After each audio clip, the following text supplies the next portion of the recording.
Hi, my name is Miranda. I'm 17 years old and my graduation project is about nutrition. I decided to choose this topic because nowadays there is an ongoing trend to do different challenges or to not eat certain types of food because they were bad. In the end, such things did work, yet sometimes people got sick or felt that something was not right. I talk from experience. Since I was a little kid, I was put into this fitness world or the internet diets. My family did this not because they wanted to harm me. They did it due to a bad injury I had in my knee, and I needed and need to lose weight.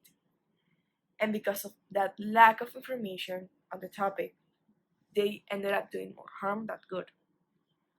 My ultimate goal for this project is to spread awareness, to invite people to search and ask and eat for their health and because they love their body, not because they are fat and they want to look skinnier or prettier. At first, it was hard to figure out how to make people listen to me or be engaged with the project.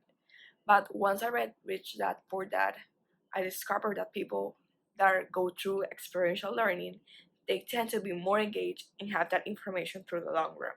That way, I decided to do workshops and have a social media account. This project, I didn't do it alone. I did it with Lucia and Isabela. Fortunately, we had the same ideas in mind. In regards to problem solving, our biggest issue was at first scheduling our first workshop because we didn't have the permissions from Mr. Patrick, our principal. And when he finally gave us response, then there was a pandemic and we needed to change our way of doing them. We decided we will do them virtually, and on our Instagram page we'll post some templates to keep people engaged and keep visiting us on our Instagram account.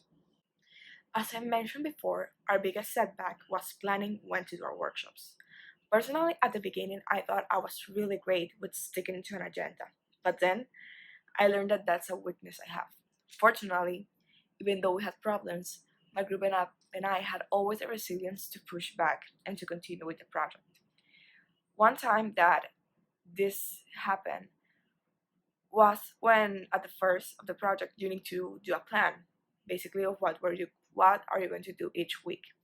We saw that on week 2 or 3 we needed to start planning our workshops and we saw that we were super behind. Yet it wasn't not because we didn't do anything, it was because there were lots of things surrounding us and it was kind of hard to keep up. And that's when we said like, okay, if we cannot do this, we need to like achieve our goals, so let's do this and this and that.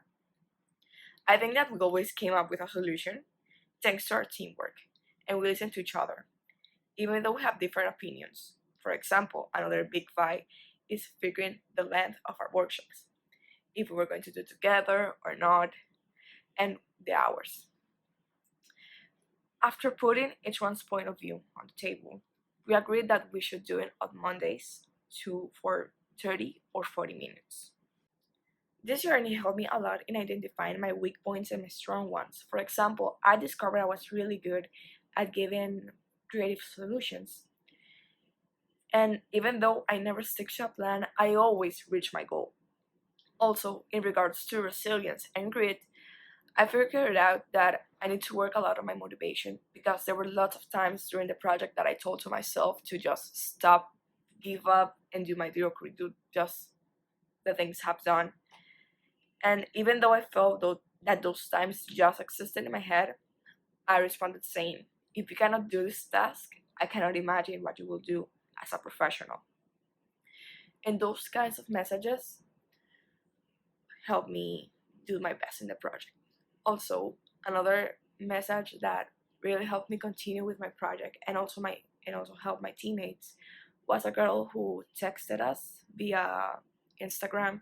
She told us that she congratulates us for giving a positive message in these hard times and that we saw how the project touched her, and that made me happy because like I was complete. Someone responded positively to my project and it meant everything for me.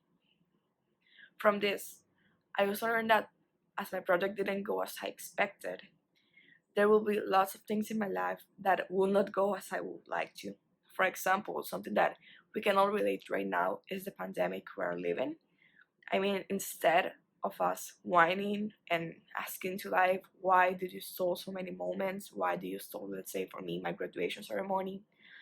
I think that we should make the most out of it and reflect and be. And after all this goes away, we are better persons and are more mature and know what we want to do with our lives.